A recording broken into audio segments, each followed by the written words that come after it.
नमस्ते सबैजनालाई। आज चाहिँ अब हामी एमबिएस फर्स्ट सेमेस्टरको म्यानेजरियल इकोनोमिक्सको chapter 3 production and cost analysis भन्ने च्याप्टरबाट चाहिँ हामीलाई बोर्ड इक्जाममा चाहिँ 30 मार्क्सको न्युमेरिकल 30 मार्क्स अथवा 15 मार्क्समा चाहिँ एउटा न्युमेरिकल फिक्स आउने भएको कारणले गर्दाखेरि त्यो न्युमेरिकलको चाहिँ सोलुसन कसरी गर्ने भन्ने कुरा बारेमा पढ्न गइरहेका छौँ।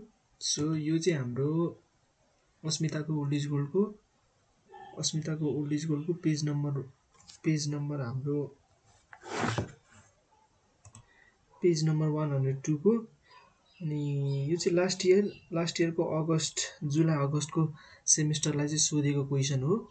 यो यहाँ देख्न पनि सक्छौँ हामीले। यो क्वेसन चाहिँ त्यतिखेर चाहिँ 30 मार्क्समा सोधेको थियो, इम्पोर्टेन्ट छ है, त्यही भएर यो क्वेसन। र यो क्वेसन कसरी गर्ने त होइन, त्यो कुरा चाहिँ म यहाँ आज सिकाउन गइरहेको छु। अब यहाँ हेरौँ है त, यो क्वेसनमा चाहिँ हाम्रो के भनेको छ भन्दाखेरि फर्स्टमा यो चाहिँ 2024 जुलाई अगस्तको सेप्टेम्बर होइन कि सेमेस्टरलाई चाहिँ सोधेको क्वेसन हो।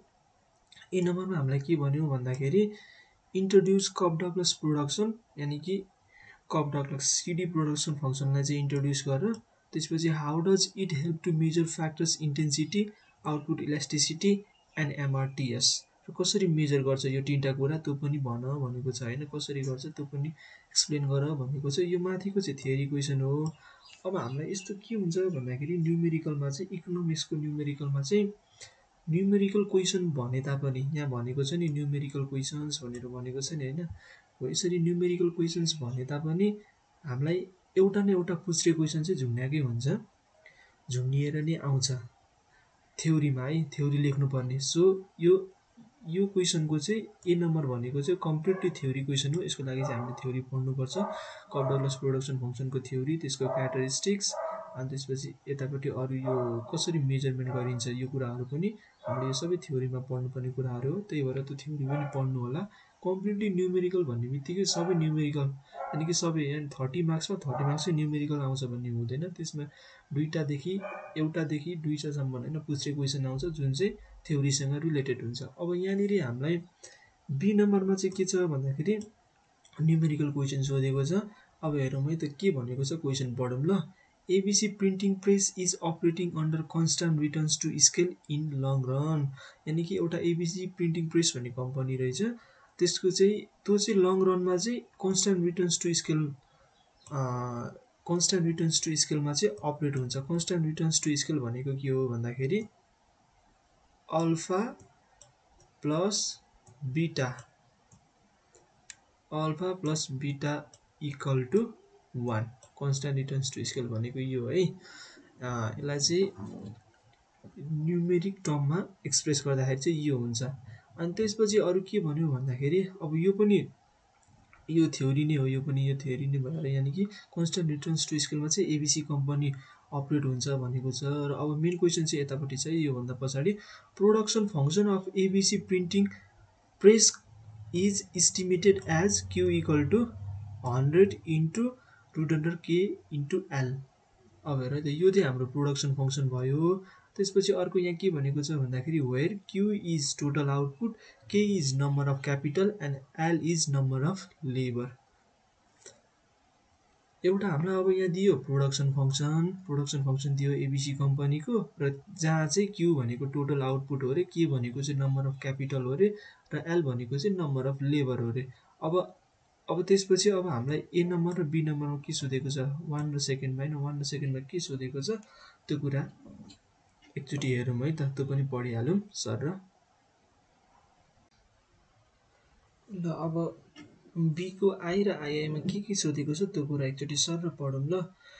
अब यहाँ के भनेको छ भन्दाखेरि बीको आईमा चाहिँ what is the equilibrium level of labour, capital, output and profit when total cost outlay is ₹4000, wage rate is ₹80, rental rate of capital is ₹100 and price of the product is 8। यानि कि अब हामीलाई के भनेको छ भन्दाखेरि इक्विलिब्रियम लेभल होइन, equilibrium लेभलको लेबर, क्यापिटल, आउटपुट, प्रफिट चारवटै पत्ता लगाउनु पर्ने छ। लेबर कति युनिट हुन्छ, क्यापिटल कति युनिट हुन्छ, त्यसपछि आउटपुट कति युनिट हुन्छ र प्रफिट चाहिँ रुपिजमा कति हुन्छ त्यो पत्ता लगाउनु पर्ने छ। जबकि हामीलाई के चाहिँ गिभन छ भन्दाखेरि टोटल कस्ट आउटले यसलाई चाहिँ टोटल कस्ट पनि भनिन्छ। यो चाहिँ 4000 चाहिँ हामीलाई के छ भन्दाखेरि गिभन छ है। कति गिभन छ भन्दाखेरि 4000। हामीले कुरा के बुझ्नुपर्छ भन्दाखेरि अब हामीले यो च्याप्टरमा प्रोडक्सन एन्ड कस्ट एनालिसिस भन्ने च्याप्टरमा चाहिँ यो चाहिँ प्रोडक्सनसँग रिलेटेड न्युमेरिकल हो। अब यसमा पनि दुईटा टाइप्स हुन्छ। एउटा भनेको वान इनपुटको क्वेसन, अर्को भनेको दुईटा इनपुटको क्वेसन। दुईटा इनपुट भनेको लेबर र क्यापिटल दुईटै गिभन छ भने त्यो दुईटा इनपुटको क्वेसन भयो। यदि क्यापिटल मात्रै गिभन छ प्रोडक्सन फङ्सनमा अथवा लेबर मात्रै गिभन छ भने त्यो चाहिँ के भयो भन्दाखेरि हाम्रो वान इनपुटको चाहिँ क्वेसन भयो है। अब यो चाहिँ किन हामीले आइडेन्टिफाई गर्नुपर्छ भन्दाखेरि अब यहाँ हेरौँ है त, यहाँनिर त हामीलाई प्रोडक्सन फङ्सनमा के र यल दुईटै दिएको छ, त्यही भएर यो चाहिँ दुईटा इनपुटको यानि कि 2 इनपुट्सको चाहिँ के भयो भन्दाखेरि न्युमेरिकल प्रब्लम भयो। अब एउटा इनपुट हुँदाको इक्विलिब्रियम कन्डिसन र दुईटा इनपुट हुँदाको इक्विलिब्रियम कन्डिसन फरक हुने भएको कारणले गर्दाखेरि फर्स्टमा हामीले यो क्वेसन चाहिँ आइडेन्टिफाई गर्न जानुपर्छ। यदि प्रोडक्सन फङ्सनमा एउटा मात्र इनपुट दिएको छ भने लेबर अथवा क्यापिटल दुईटा मध्ये एउटा मात्र दिएको छ भने त्यो भनेको वान इनपुटको क्वेसन भयो भने यो भनेको चाहिँ लेबर र क्यापिटल दुईटै दिएको हुनाले यो चाहिँ 2 इनपुट्सको क्वेसन भयो है। यसरी पहिला क्वेसन आइडेन्टिफाई गरौँ हो। अनि त्यसपछि यहाँ के भनेको छ भन्दाखेरि टोटल कस्ट चाहिँ 4000 दिएको बेलामा चाहिँ हामीलाई equilibrium level of labour capital output and profit पत्ता लगाउनु पर्ने छ, जहाँ चाहिँ हाम्रो वेज रेट भनेको चाहिँ स्मल आर, वेज रेट भनेको चाहिँ लेबरले काम गरे बापत हामीले के दिन्छौँ, ज्याला दिन्छौँ नि हो। त्यो ज्यालालाई चाहिँ स्मल आरले डिनोट गरिन्छ, यो आर भयो। त्यसपछि रेन्टल रेट अफ क्यापिटल भनेको छ। अब हेर है त, हामीले क्यापिटल युज गरे बापत हामीले जोसँग क्यापिटल लिएको हो, एकछिनको लागि मानौँ ब्याङ्कसँग क्यापिटल लिएको छौँ भने, लोन लिएको छौँ भने, क्यापिटल भनेकै लोन होइन, लोन लिएको छौँ भने उसलाई हामीले ब्याज तिर्नुपर्छ। त्यही भएर यो 100 भनेको चाहिँ के हो भन्दाखेरि हाम्रो ब्याज हो। त्यही भएर ब्याजलाई चाहिँ स्मल आर, वेज रेटलाई चाहिँ डब्लु है, अघि मैले यहाँ मिस्टेक भनेको छु, वेज रेटलाई चाहिँ डब्लुले डिनोट गरिन्छ ल। वेज रेट भनेको चाहिँ डब्लु है, वेजलाई चाहिँ डब्लुले र क्यापिटललाई चाहिँ क्यापिटलको रेटलाई चाहिँ आरले डिनोट गरिन्छ। यो कुरा चाहिँ बुझिराखौँ, पछि इक्विलिब्रियम कन्डिसन लेख्दाखेरि हामीलाई यो चाहिन्छ, बुझ्नुपर्ने हुन्छ। र अब ए नम्बरमा त्यही भन्यो होइन।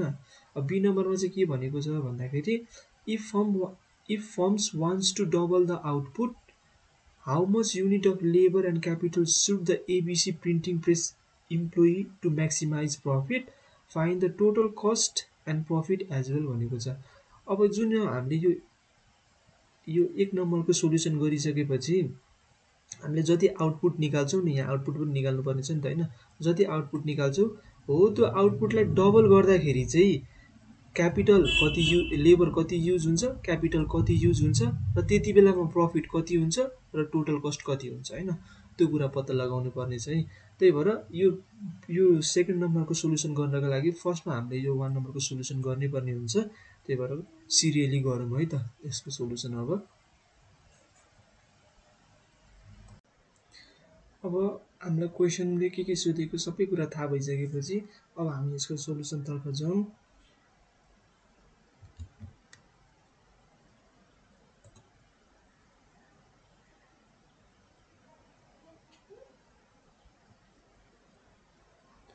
ल है त, अब यो चाहिँ मैले यहाँ लेखिदिएको पनि छु।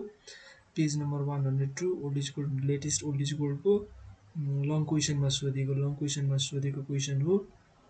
अब यहाँ हेरौँ है त सर, अब यसलाई बुझौँ।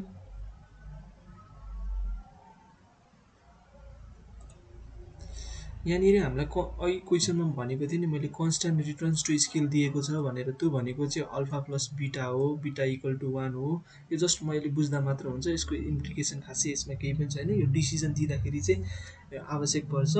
अब यहाँनिर हेरौँ है त, प्रोडक्सन फङ्सन हामीलाई के दियो, production function Q equal to, यो चाहिँ गिभन इन्फर्मेसन है, production function Q equal to 100 root under KL. अब यो दुईटा इनपुटको चाहिँ इक्विलिब्रियम कन्डिसनको क्वेसन हो भनेर कसरी बुझ्ने भन्दाखेरि क्यापिटल र लेबर दुईटै गिभन छ नि हामीलाई होइन प्रोडक्सन फङ्सनमा। त्यही भएर यो 2 इनपुट्सको चाहिँ क्वेसन हो भनेर बुझ्यो है। अब यसलाई कसरी पनि लेख्न सकिन्छ भन्दाखेरि 100 इन्टु यो रुट भनेको यो रुट छ नि, यो स्क्वायर रुट भनेको चाहिँ यो पावरको चाहिँ स्क्वायर हो क्या, त्यही भएर के को पावर 0.5 र एल को पावर 0.5 यसलाई सेग्रिगेट गरेर लेखेको। यसलाई सिम्प्लिफाई गर्दाखेरि स्क्वायर रुट अफ केएल नै हुन्छ है। जस्ट त्यही के भन्छ यसलाई, यो सिम्प्लिफाई गरेर लेखेको मात्र हो सजिलोको लागि। अब त्यसपछि where Q equal to total output, K equal to number of capital र L equal to number of labour छ। अब हामीलाई के भन्यो भन्दाखेरि ए नम्बरमा, अब हामीले के भन्यो भन्दाखेरि ए नम्बरमा हेरौँ है त। अब हामीलाई ए नम्बरमा के भनेको छ भन्दाखेरि ए नम्बरमा हामीलाई भनेको छ, एकछिन है त मैले यो सबै हटाइदिएँ, यसले अलिक डिस्टर्ब गरे जस्तो छ बुझ्नलाई। ए नम्बरमा हामीलाई अब इक्विलिब्रियममा हुँदाखेरि लेबर कति युनिट युज हुन्छ, त्यसपछि क्यापिटल कति हुन्छ, अनि आउटपुट कति हुन्छ र प्रफिट कति हुन्छ। वेन हामीलाई के छ भन्दाखेरि टोटल कस्ट चाहिँ गिभन छ 4000 है। अब त्यसपछि wage rate W equal to पनि हाम्रो 80 के छ भन्दाखेरि क्वेसनमै गिभन छ वेज रेट, जसलाई डब्लुले डिनोट गरिन्छ, त्यो वेज इक्वल टु ₹80। त्यसपछि रेट अफ इन्ट्रेस्ट, यो भनेको चाहिँ क्यापिटललाई तिर्ने इन्ट्रेस्ट ₹100 भयो। त्यसपछि प्राइस अफ द प्रोडक्ट ₹8 दिएको छ है। अब हामीलाई के थाहा भयो भन्दाखेरि अलि अगाडि नै मैले भने कि यो चाहिँ दुईटा इनपुट्सको चाहिँ इक्विलिब्रियम भएको अवस्थाको क्वेसन हो। सो त्यही भएर हामीलाई के थाहा छ भन्दाखेरि we know that for optimal employment of 2 inputs, अब अप्टिमल इम्प्लोइमेन्ट लेभल फर 2 इनपुट्सको लागि चाहिँ के हो भन्दाखेरि MPK divided by MPL equal to R divided by W. अब एमपिके भनेको के हो भन्दाखेरि marginal productivity of capital, MPL भनेको चाहिँ marginal productivity of labour equal to R भनेको चाहिँ क्यापिटललाई तिर्ने अमाउन्ट भनेको इन्ट्रेस्ट भयो, अनि डब्लु भनेको चाहिँ हामीले लेबरलाई तिर्ने पेमेन्ट भनेको चाहिँ वेजेस हो, त्यही भएर डब्लु भयो है त। MPK divided by MPL equal to R divided by W, यो चाहिँ for optimal employment of 2 inputs, दुईवटा इनपुट्सको क्वेसन छ भनेपछि हामीले यो इक्विलिब्रियम कन्डिसन चाहिँ युज गर्नै पर्छ है लेबर र क्यापिटल पत्ता लगाउनको लागि। सो अब यति भइसकेपछि अब के गरौँ भन्दाखेरि अब फर्स्टमा हामीले अब एमपिके नै निकालौँ, अनि आर र डब्लु त हामीलाई क्वेसनले गिभन नै छ भनेपछि अब एमपिके निकाल्नु पऱ्यो र एमपिएल निकाल्नु पऱ्यो हो किन। त्यसको लागि के गर्ने भन्दाखेरि फर्स्टमा यहाँ मैले एमपिके निकालेको छु, त्यसपछि सेकेन्डमा एमपिएल निकालेको छु।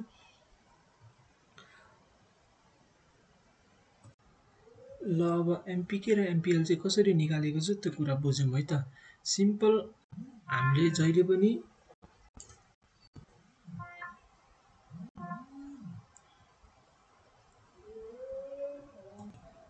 पनि हामीले एमपी होस् अथवा मार्जिनल रेभिन्यू एमआर होस् होइन, एमपी जति जसरी पनि यो मार्जिनल जति जहिले पनि हामीले डेरिभेटिभ गरेर युज गरेरै निकाल्ने हो इकोनोमिक्समा चाहिँ। अब यहाँनिर हामीले के गरेको छौँ भन्दाखेरि हाम्रो एमपिके को लागि derivative of Q with respect to derivative of K होइन, with respect to derivative of K. अब यो चाहिँ यो डेलको साइन हो होइन, यसलाई चाहिँ मैले किन स्मल डी लेखिनँ, यस्तो स्मल डी किन लेखिनँ डेरिभेटिभ गर्दाखेरि भन्दाखेरि यहाँनिर हाम्रो दुईवटा इनपुट्सको कुरा छ लेबर र क्यापिटल, त्यही भएको कारणले गर्दाखेरि हामीले यो डेलको साइन युज गरेको है डेरिभेटिभको लागि। यदि लेबर मात्रै हुन्थ्यो अथवा क्यापिटल मात्रै हुन्थ्यो भने त्यस्तो केसमा मैले यो स्मल डी युज गर्थेँ है त। यो कुरा चाहिँ बुझिराख्नु, हुन त यो साइनले खासै म्याटर गर्दैन, त्यही पनि यो गर्दा चाहिँ अझ राम्रो हुन्छ। त्यही भएर del Q divided by del K, अब डेरिभेटिभ अब क्यूको भ्यालु, अब यो डेलको डेल अनि यो तलको पनि डेल के जस्ताको जस्तै लेखेको, क्यूको ठाउँमा क्यूको भ्यालु पुट गरेको है, क्यूको भ्यालु पुट गरेको 100 इन्टु के को पावर 0.5 इन्टु एलको पावर 0.5। अब के हुन्छ डेरिभेटिभ गर्दाखेरि भनेपछि यो पावरले यसलाई मल्टिप्लाई हुन्छ, 100 इन्टु 0.5 भनेको 50 भइहाल्यो। त्यसपछि के को पावर 0.5 छँदैछ, अब यहाँ के को पावर यो तल केही छैन भने 1 हुन्छ, अब यसलाई माथि लग्दाखेरि -1 भयो हो, इन्टु अब हामीले एमपिके निकालिरहेछौँ है, र एमपिके निकाल्नको लागि चाहिँ derivative of Q divided by अथवा विथ रेस्पेक्ट टु के गरिरहेछौँ भनेपछि के को गरिरहेछौँ क्यापिटलको डेरिभेटिभ गरिरहेछौँ, त्यही भएर यो एल चाहिँ यो एलवाला केस चाहिँ केही पनि चल्दैन है, यो चाहिँ जस्तो छ त्यही रहन्छ, त्यही भएर एलको पावर 0.5 जस्ताको तस्तै रह्यो। अब त्यसपछि 50 को 50, अब यो एलको पावर 0.5 लाई माथि राख्यो, त्यसपछि यो के को पावर -0.5 आउँछ। अब यसलाई तल लगिसकेपछि यो पोजिटिभ भयो नि त हैन, प्लस 0.5 हो के को पावर, सो यसलाई त्यही भएर तल लगेको। त्यसै गरी सिमिलरली हामीले के गर्यौँ भन्दाखेरि एमपिएल पनि त्यसरी नै डिराइभ गर्यौँ है त, एमपिएल पनि त्यसरी नै डिराइभ गर्यौँ। यो पावरले यसलाई मल्टिप्लाई भयो 50 भयो, अनि के अब यो हामीले एलको डेरिभेटिभ गरिरह हुनाले के जति छ जस्ताको तस्तै रहिहाल्यो। त्यसपछि एलको चाहिँ अब यहाँ 0.5 छ, यसको तल केही छैन भने 1 हुन्छ, 1 लाई माथि लाग्दाखेरि पावर -1 हुने, पावरसँग -1 हुने भइहाल्यो हैन। अनि त्यसरी नै गरेर यति डिराइभ गरियो। अब त्यसपछि एमपिके र एमपिएल पनि निकालिसकेपछि, अब यो सबै निकालिसकेपछि अब हामीले जस्ट यो इक्वेसनमा चाहिँ के गरौँ भन्दाखेरि यो इक्वेसनमा चाहिँ हाम्रो भ्यालु पुट गरौँ है त। यो इक्वेसनमा यो जुन यो इक्वेसन छ नि MPK divided by MPL equal to R divided by W, यो इक्वेसनमा भ्यालु पुट गरौँ ल। अब यसको लागि भ्यालु पुट गरिसकेपछि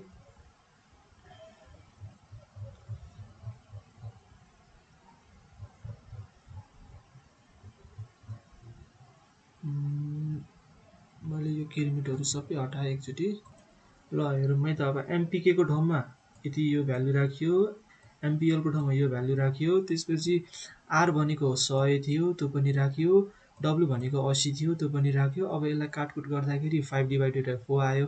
अब यतापट्टि यो 50 र यो 50 र यो 50 क्यान्सल भइहाल्यो। अब यो डिभाइड हटाउनको लागि, यो डिभाइडको साइन हटाउनको लागि उल्ट्याउँदाखेरि एलको पावर 0.5 डिभाइडेड बाई के को पावर 0.5 इन्टु एलको पावर 0.5 डिभाइडेड बाई के को पावर 0.5 भयो। त्यसपछि पावर बेस सेम भइसकेपछि पावर जोडिन्छ, पावर जोड्यौँ, पावर जोड्दाखेरि दुईटैको पावर जोड्दाखेरि एलको पावर पनि 1 आयो, के को पावर पनि 1 आयो। त्यसपछि यति गरिसकेपछि अब के भयो भन्दाखेरि हाम्रो जोडिसकेपछि अनि एलको पावर 1 भनेको एल हो, त्यसपछि के को पावर 1 भनेको पनि के नै हो हैन, पावर 1 हुने बित्तिकै त्यही भ्यालु हुन्छ है।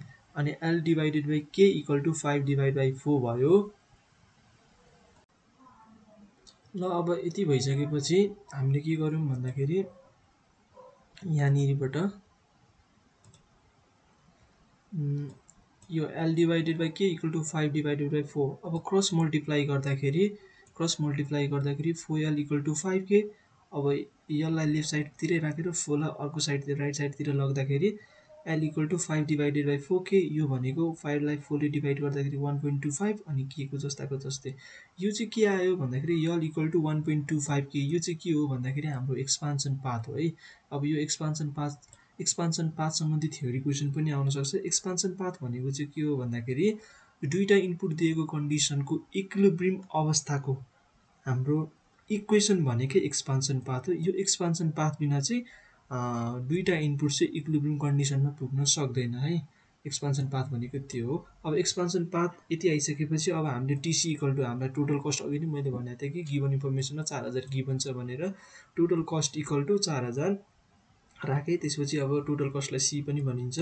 त्यसपछि अब यो सी इक्वल टु यो टोटल कस्ट भनेको चाहिँ यसको फर्मुला के हो भन्दाखेरि आर इन्टु के प्लस डब्लु इन्टु एल, यानि कि कुनै पनि फर्मको लागि टोटल कस्ट भनेको अब यहाँ दुईटा इनपुट छ लेबर र क्यापिटल हैन। अब क्यापिटललाई दिने इन्ट्रेस्ट र लेबरलाई तिर्ने वेजेस, त्यो दुईटै भनेको त्यो फर्मको लागि टोटल कस्ट हो कि हैन हो। त्यही भएर यो फर्मुला यसरी डिराइभ भएको हो।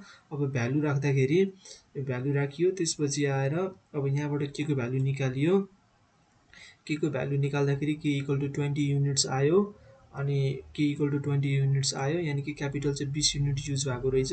त्यसपछि अब now putting the value of के इन एक्सपान्सन पाथ। अब एक्सपान्सन पाथमा चाहिँ के को भ्यालु राख्दाखेरि हामीले लेबर पनि कति युनिट प्राप्त गर्छौँ त्यो पनि हेरिहालौँ। लेबर आउँछ हाम्रो 25 युनिट्स, लेबर यहाँनिर छ है 25 युनिट्स, लेबर यहाँ छ 25 युनिट्स, 25 भ्यालु राख्दै 25 युनिट्स प्राप्त भयो। अब लेबर र क्यापिटलको भ्यालु कति आयो 20 र 25 आयो मैले भनेर अघि हामीले निकाल्यौँ नि। अब त्यसबाट हामीले आउटपुट पनि निकाल्ने। आउटपुट भनेको क्यू। अब क्यूको इक्वेसन दिएको छ हामीलाई production function 100 into root under KL value यसरी राखेर क्यालकुलेट गर्दाखेरि 2236.06 युनिट्स क्यूको भ्यालु आयो। त्यसपछि प्रफिट भनेको चाहिँ total revenue minus total cost. अब टोटल रेभेन्यू भनेको प्राइस इन्टु क्वान्टिटी। टिसी त हामीलाई 4000 गिभन नै छ, यो 4000 त्यसरी ल्याएर राखिहालौँ। प्राइस पनि ₹8 गिभन नै छ क्वेसनमै। त्यसपछि अहिले भर्खरै निकालेको क्वान्टिटी यो भयो, यो राखेर गर्दाखेरि प्रफिट आउँछ 13,888.54। यो चाहिँ हाम्रो टोटल प्रफिट भयो। अब यति गरिसकेपछि हामीले इक्विलिब्रियम क्यापिटल पनि निकाल्यौँ। इक्विलिब्रियम लेभलमा क्यापिटल, त्यसपछि लेबर, त्यसपछि आएर क्वान्टिटी पनि निकाल्यौँ। त्यसपछि आएर प्रफिटलाई चाहिँ पाइले डिनोट गरिन्छ, प्रफिट पनि निकाल्यौँ। यानि कि अब हाम्रो ए नम्बरको सोल्युसन चाहिँ कम्प्लिट भयो। अब बी नम्बरमा जाउँ ल। बीमा अघि नै मैले भनेको थिएँ कि if the firms double the output then Q equal to.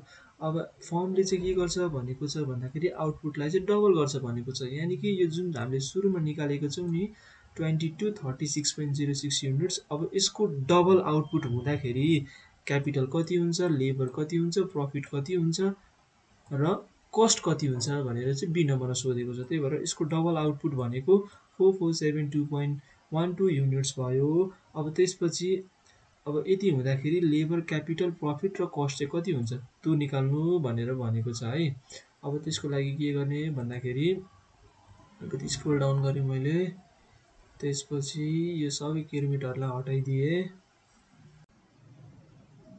अब मैले अघि नै भनिहालेँ हाम्रो आउटपुट डबल गर्दाखेरि चाहिँ लेबर, क्यापिटल, प्रफिट र टोटल कस्ट चाहिँ कति हुन्छ भनेर हामीले बी नम्बरमा सोधेको छ। त्यही कुरा मैले यहाँ लेखेँ, L equal to what, K equal to what, TC equal to what, profit equal to what. We know that. अब हामीलाई के थाहा छ भन्दाखेरि अघि नै हामीले ए नम्बरको सोल्युसन गर्दाखेरि डिराइभ गरेको एक्सपान्सन पाथ हामीसँग छँदैछ। अब चाहिँ अघि हामीले कस्टलाई लिएको थियौँ भने अब क्वान्टिटीलाई लिन्छौँ, किन भन्दाखेरि हामीलाई क्वान्टिटी गिभन छ अथवा थाहा छ। क्वान्टिटी चाहिँ 4472.12 हुन्छ। त्यसपछि अब यो भनेको प्रोडक्सन फङ्सन हो, Q equal to 100 into root KL. यो त हाम्रो क्वेसनमा गिभन नै छ। अब क्यूको ठाउँमा त्यसको भ्यालु राख्यौँ 100को 100, केएलको ठाउँमा पनि त्यसको भ्यालु रेस्पेक्टिभली राखियो। अब यति राखिसकेपछि यो भित्र के इन्टु 1.25 के, अब मल्टिप्लाई गर्दाखेरि 1.25 के स्क्वायर भयो। अरू बाँकी जस्ताको जस्तै राखेको छ। अब यो भनेको चाहिँ के हो भन्दाखेरि स्क्वायर रुट अफ 1.25 के इन्टु 100 होइन। यो स्क्वायर भनेको चाहिँ यो स्क्वायर रुट हुन जान्छ सोल्युसन गर्नको लागि। त्यसपछि यो स्क्वायर रुट 1.25 के इन्टु 100 गर्दाखेरि चाहिँ हाम्रो 111.80 के आउँछ। त्यसपछि अब क्रस अब के को भ्यालु निकाल्दाखेरि यसलाई यतातिर लेफ्ट साइडतिर ल्याउँदाखेरि डिभाइड हुन्छ। सो यसबाट यो सोल्युसन गरिसकेपछि हाम्रो 40 पोइन्ट समथिङ आउँछ। मैले चाहिँ यसलाई चाहिँ 40 युनिट भनेर लेखिदिएँ ल। 40 युनिट, अप्रोक्सिमेटली 40 युनिट भनेर लेखिदिएँ। त्यसपछि अब यो के को भ्यालु चाहिँ यो एक्सपान्सन पाथमा राख्दाखेरि हाम्रो कति आउँछ भन्दाखेरि लेबर चाहिँ 50 युनिट आउँछ। यो पनि मैले अप्रोक्सिमेटली लेखिदिएँ, 50 पोइन्ट समथिङ आउँछ। ओल्ड इज गोल्डको एन्सर समथिङ पनि दिएको छ। मैले चाहिँ जस्ट सजिलोको लागि 40 र 50 लेखेँ। अब त्यसपछि यति गरिसकेपछि अब हाम्रो लेबर र क्यापिटल पनि थाहा भयो आउटपुट गर्दाखेरि। अब अर्को के गर्ने भन्दाखेरि यसपछि चाहिँ अब लेबर र क्यापिटल पत्ता लागिसकेपछि अब हामीलाई के सोधेको छ फर्दर भन्दाखेरि टोटल कस्ट कति हुन्छ, त्यसपछि आएर प्रफिट पनि कति हुन्छ पत्ता लगाउनु भनेको छ। सो टोटल कस्टको फर्मुला भनेको आरके प्लस डब्लुएल। क्यापिटललाई तिर्ने इन्ट्रेस्ट, लेबरलाई तिर्ने ज्याला भनेकै कुनै पनि फर्मको लागि टोटल कस्ट हुन्छ। सो भ्यालु पुट गर्दाखेरि हाम्रो टोटल कस्ट चाहिँ रुपिज यति आयो, रुपिज 8000 आयो। अब मैले त्यो पोइन्ट पछाडिकोलाई इग्नोर गरेको हुनाले 8000 समथिङ आउँथ्यो होला। मैले चाहिँ राउन्ड अफ गरेर त्यति राखेको छु, मतलब होल नम्बरमै राखेको छु, फ्रेक्सनमा राखेको छैन। त्यही भएर यो 8000 आयो। त्यसपछि प्रफिट भनेको चाहिँ total revenue minus total cost हो। टोटल रेभेन्यू भनेको प्राइस इन्टु क्वान्टिटी हो, माइनस टोटल कस्ट भनेको हामीले अहिले भर्खरै निकाल्यौँ 8000। प्राइस भनेको 8 रुपियाँ दिएको छ र क्वान्टिटी चाहिँ अघि नै भन्यौँ हामीले सुरुमा निकालेकोलाई चाहिँ डबल गर्दाखेरि भन्ने सिचुएसन अथवा कन्डिसन दिएको छ। सो त्यही भएर यो पनि हामीले डबल गरेकै क्वान्टिटी राख्यौँ। यति गर्दाखेरि हाम्रो टोटल प्रफिट चाहिँ 27,776.96 आयो।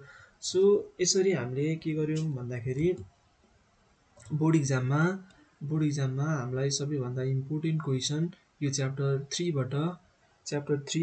प्रोडक्सन एन्ड कस्ट एनालिसिस भन्ने च्याप्टर रहेको छ। यसबाट आउने क्वेसन सबैभन्दा इम्पोर्टेन्ट क्वेसन हामीले गऱ्यौँ र तपाईँले ओल्ड इज गोल्डमा हेर्नुभयो भने यस्तै नेचरको क्वेसनहरू होइन, अमाउन्ट फरक होला अथवा कुनैमा थ्योरी अलिकति बढी सोधेको होला।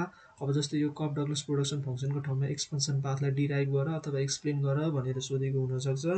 त्यसरी नै सबै क्वेसनहरू यही एउटा न्युमेरिकलबाट कभर हुन्छ। सो एकचोटि ओल्ड इज गोल्डका अरू क्वेसनहरू पनि प्र्याक्टिस गर्नु होला। यसबाट चाहिँ हाम्रो बोर्ड इक्जाममा एउटा लङ क्वेसन फिक्स आउने भएको कारणले गर्दाखेरि यसलाई चाहिँ एकदमै ध्यान दिएर गर्नु होला है त। ल आजको लागि यति नै। अब अर्को भिडियोमा भेटौँला। तबसम्मको लागि धन्यवाद सबैजनालाई। र अन्तिममा यस्तै कन्टेन्टहरू अझ हेर्नको लागि चाहिँ लाइक, सेयर, कमेन्ट र सब्सक्राइब पनि गरिदिनु होला यो च्यानललाई। हस्त धन्यवाद।